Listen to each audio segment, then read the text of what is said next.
Opa, beleza? Voltei. Antes de começar o vídeo, eu queria estar passando aqui pra pedir desculpas por ser essa pessoa chata igual eu sou, até porque eu demoro demais pra postar vídeos e quando posto não tá lá as grandes maravilhas que costumam ser, mas isso vem por culpa das ocupações escolares que eu venho lidando. Tipo, eu sou do ensino médio noturno e ultimamente os professores têm passado muita coisa pra mim e isso vai ocupando demais do meu tempo pessoal. Aí a essa altura do campeonato eu já entrei de férias, então com esse pequeno recesso de julho que eu vou estar tendo agora, eu vou estar tendo um pouco mais de tempo pra elaborar as coisas e agora nesse mês de julho vai sair algumas coisas novas aqui no canal, de repente eu vou investir em postar vídeos novos e tudo mais. Inclusive a parte 4 da redublagem de Undertale já tá em produção, ela já tá em andamento.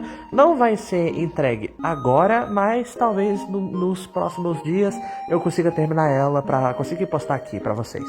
Também queria fazer um rápido agradecimento ao canal do Gigaflix, que é uma pessoa incrível que não só tá acompanhando essa minha saga de vídeos, mas como também tá me ajudando me influenciando a continuar a fazer esses vídeos, porque ele tem uma playlist toda dedicada ao meu conteúdo, não só ao meu conteúdo aqui do YouTube, mas também do TikTok, que eu de vez em quando posto lá. Mas encurtando a história, eu agradeço a vocês pela paciência e pela possível generosidade que vocês têm por estar acompanhando o meu conteúdo aqui no YouTube.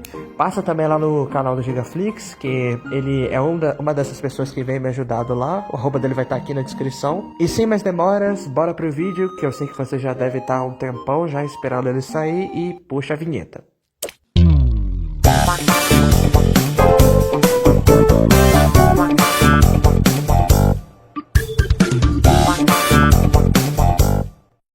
Bom, depois do ataque do monstro de Guila e da Ogre em Londres, a CV ganhou 2 novos membros para sua corporação, Ralph Butcher e Cynthia Butcher. Eles ajudaram favoravelmente pro funcionamento da empresa, contrataram mais pessoas e desenvolveram novos métodos de estudo para compreender essas criaturas gigantes. Até agora já haviam localizado 2 espécies, o Titanos buitre, ou abutre negro gigante, localizado na Argentina, e o Titanos pavagada, o lobo esquelético do início da lore, localizado na floresta de Pavagada na Índia. Fora algumas outras espécies perdidas, como o gorgo, que até então tinha desaparecido da CV depois da morte de sua mãe, e o monstro de Guila, que desapareceu no oceano depois da morte de Ogra, e não foi mais avistado depois disso. Mas depois de um tempo, localizaram uma nova espécie e batizaram ela de Onyx. Os Onyx, para nós, são espécies familiarizadas, aquelas mesmas que mataram os Narvalis no genocídio pré-histórico do episódio 2. Mas para a Civ, os Onyx eram uma espécie nova e até então, desconhecida. Encontraram somente um cadáver em uma caverna local. Ele parecia ter morrido enquanto dormia, talvez por falta de nutrientes ou algo matou enquanto dormia, mas foi o suficiente para fazerem estudos aprofundados.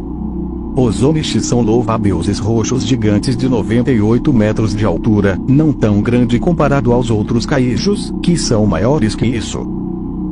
E caso não tenha percebido, eu troquei a aparência deles na lore, porque eles foram inspirados nos Kamakuras da franquia de Godzilla. Porém, aqui eles são mais relevantes.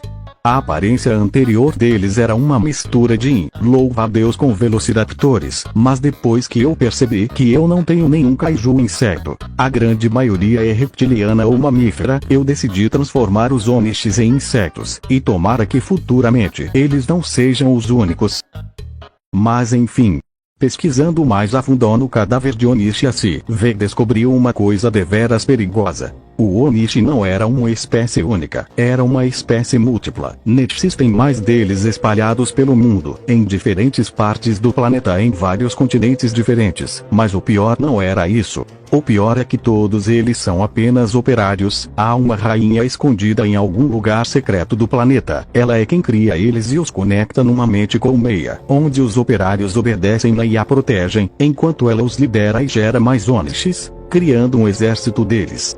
Os Onyx funcionam como uma colmeia, tal qual como as abelhas. Eles precisam de uma rainha para comandá-los, porque sem a rainha eles são perdidos. Assim como a rainha é desprotegida sem seus operários, mesmo ela sendo supostamente maior que os próprios Onyx. E o problema era se existia uma rainha escondida em algum lugar do planeta, onde ela está, e como podemos fazer para impedir até ela acorde, porque se ela acordar, ela pode infestar todo o planeta com seus operários, o que claramente seria um perigo iminente para todos. Foi então que chegou o anos de 1970, em São Francisco. Aqui é apresentado mais um personagem humano dentro da lore. Jonathan Cliff, ou só apelidado de John. Ele era um secretário que tinha sido demitido das empresas Rockcons, a maior empresa de tecnologia da época, que por sinal estava dando indícios de dar em seus primeiros passos, e o John trabalhava nela, mas foi demitido para dar lugar ao sobrinho do Rockcon, um mané incompetente. Claro que isso abalou o John, desempregado e com dívidas familiares prestes a herdar de seu padrasto. John não sabia mais o que fazer, e implorava por ajuda em várias empresas de trabalho, mas que nenhuma delas o aceitava. Foi então que do nada, fó mais puro além nada, um terremoto aconteceu em São Francisco.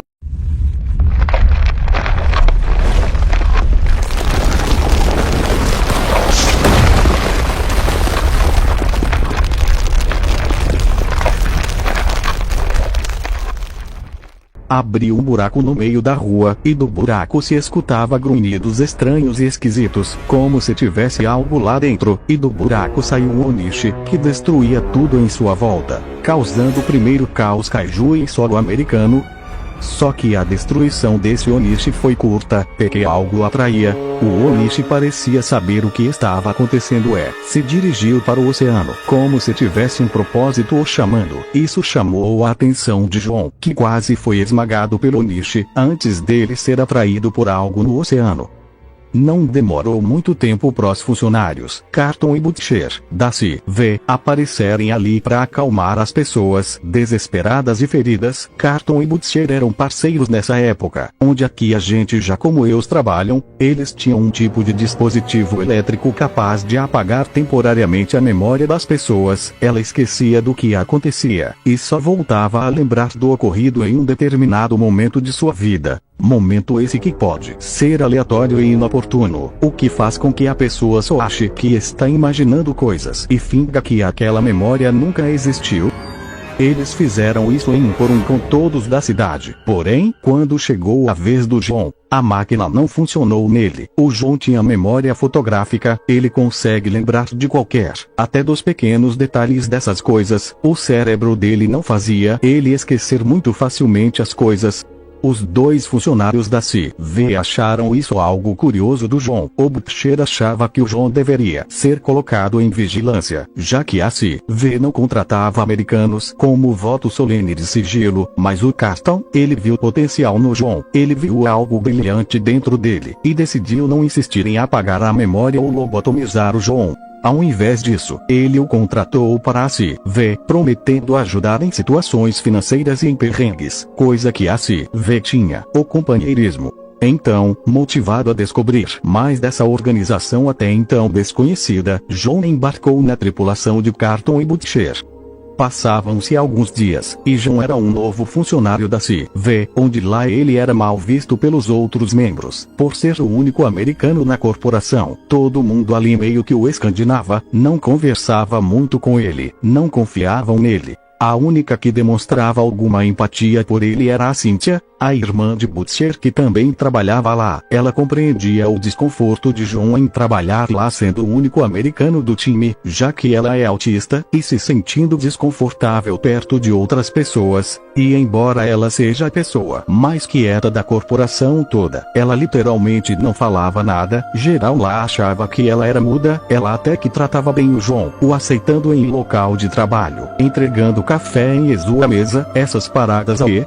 Mas quem realmente confiava em John era o Carton, que encerrou alguma coisa de especial no garoto, coisa essa que Butcher não conseguia enxergar, mas aceitava ele ali, trabalhando sem fazer nada. Foi então que Cynthia, trabalhando nos sistemas de satélites da CV, descobriu uma ilha nova localizada no Canadá, onde lá havia localizações de mais cadáveres de Onish e radiação emanando de lá. Eles imaginaram que lá era o covil da rainha Onish, e rapidamente partiram para a ilha com o intuito de localizar esta rainha e bombardeá-la com explosivos japoneses, garantindo assim a queda do Império dos Onishes, e impedindo que eles infestassem o planeta com mais Onishes.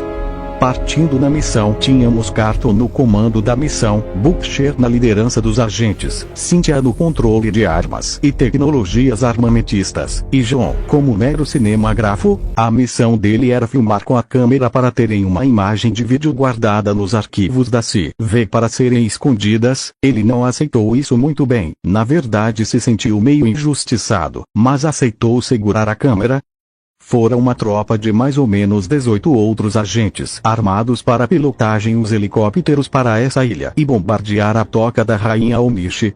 Chegando lá, eles vasculharam a ilha inteira atrás de algum sinal ou rastro de possíveis Onishes. Pensaram que como lá se juntava um aglomerado, eles poderiam estar tramando algum plano para despertar sua rainha para liderá-los em sua guerra contra a superfície, mas algo não fazia sentido. Era que se a ilha era um aglomerado de cadáveres Onishes, o que estava matando eles não era a falta de nutrientes, oxigênio, comida, bebida ou radiação, já que espécies assim podem sobreviver milênios com a ausência mínima de radiação. Então, o que exatamente matava os Onishes? Foi então que um rugido diferente ecoou pela ilha, algo que não parecia sair de um Onish.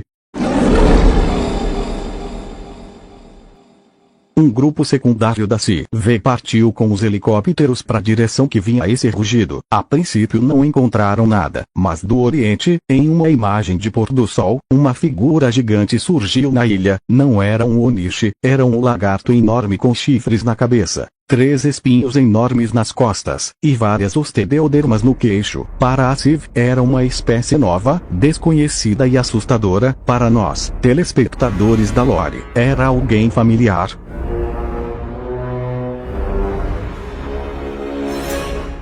Exércitos foi o pavor dos funcionários da CV. Quadrúpede ele tinha uns 70 a 80 metros, mas quando mudava sua postura para bípede, de coluna ereta, chegava a quase umas 109 metros de altura. Era praticamente maior que qualquer Onish descoberto até então. Os funcionários da CV ficaram apavorados em ver aquele lagarto enorme parado na frente dos helicópteros em pleno ar. O Exércitos não fez nada até então. Como ele não conhecia o que eram aquelas coisas, ele ficou lá parado, como se estivesse saudando aquelas coisas. Mas quando um dos helicópteros resolveu abrir dono contra ele, aí ele entendeu que aquelas coisas estavam ali para seu mal, e com apenas um soco, derrubou com tudo o helicóptero atirador. O que influenciou no efeito cadeia, onde os outros helicópteros começaram a atirar no bicho, com a mínima esperança de derrubá-lo. Mas Exércitos era mais forte e mais resistente que eles, por ser um adolescente nessa época. Então, numa cena lá Kong vs helicópteros, em Kong, Ilha da Caveira, Exércitos derruba todos os helicópteros da planície que o estavam atacando, sem nem fazer muito esforço.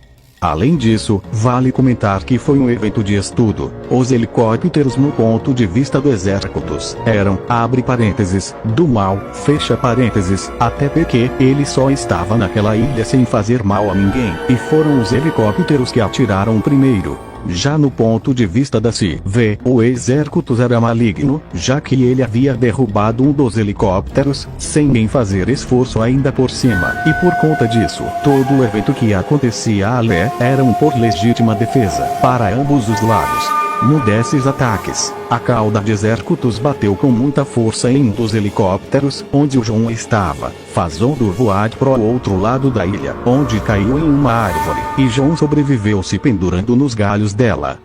Mas o resto dos membros teve seus helicópteros derrubados naquela planície. Depois que todos os helicópteros no ar foram derrubados, Exércitos solta seu rugido de vitória e decide ir embora, dado o aviso aos humanos sobre o que acontece quando tentam desafiá-lo.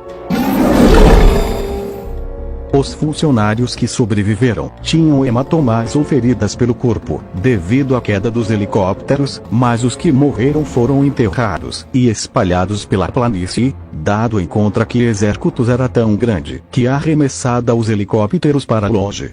Então os que sobreviveram eram Carlton, Butcher e Cynthia, basicamente a trindade toda, e mais alguns outros funcionários, que foram junto pro andamento da missão principal, abalados e com uma queda significativa de membros. Ninguém ali queria prosseguir com a missão de bombardeio, com medo de tombarem com aquele lagarto enorme no meio do caminho, e ele tivera vontade de terminar o serviço. Então eles se separaram. De novo, os que queriam desistir, se dirigiram para o lado sul da ilha, onde lá estariam junto com outros funcionários, esperando em navios e porta-aviões, e os que queriam prosseguir a missão, seguiram Carlton e Butcher na missão de procurar a rainha Omish, e bombardeá-la, com um novo entanto de não chamar a atenção do Exércitos. E uma coisa que ninguém reparou, além do Carlton, o John não estava com eles, e especularam que ele deveria ter sido morto durante o ataque, e se tivesse sobrevivido, poderia ter sido esmagado pelo Exércitos, o que meio que aliviava algumas pessoas ali, porque como citado antes, ninguém chegava a respeitar de verdade o John, mas claro que Carlton não desistiu dele, e partiu em direção ao noroeste da ilha, imaginando que John estava vivo, e todos, desacreditados, foram com ele. Enquanto John estava do outro lado da planície, pendurado numa árvore, e apenas com uma câmera em suas mãos, ele pensou que todos do batalhão haviam morrido, e que os sobreviventes não voltariam por ele, e decidiu por conta própria caminhar até o sul da ilha, onde lá encontraria mais gente.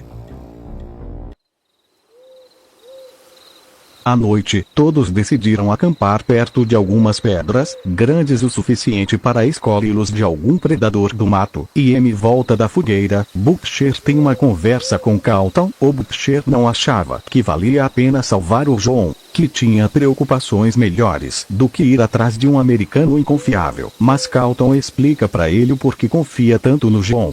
Carlton viu no John ele mesmo. Ele o viu mais jovem e menos experiente, mas com muitas perguntas que até então não tinham respostas. Ele sabia que não dava para apagar a memória de John, e que ele iria continuar indo atrás daquilo que ele viu em São Francisco, e quando encontrasse, aí ele não seria confiável mesmo. Então a ideia é trazê-lo pro lado da CV como auxílio, e que embora ele não fosse o totalmente confiável, por ser americano, ele poderia trazer para CV aquele lado mais pé no chão, algo que conecte mais o pessoal de lá. Porque John foi o único sujeito que Carlton, de sua vida inteira, confiou como um filho, e logo em seguida é mostrado Exércitos na beira de um penhasco, olhando para a aurora boreal. Olhando as cores vibrantes do céu, se mexendo em padrões nunca antes visto. E naquele momento, a única coisa que vinha em sua mente era paz. Uma paz temporária, não tão duradoura, mas uma paz que ele não sentia há tempos. E que fez escorrer uma lágrima de seu olho, já que o único ser que o fazia sentir essa paz era sua mãe.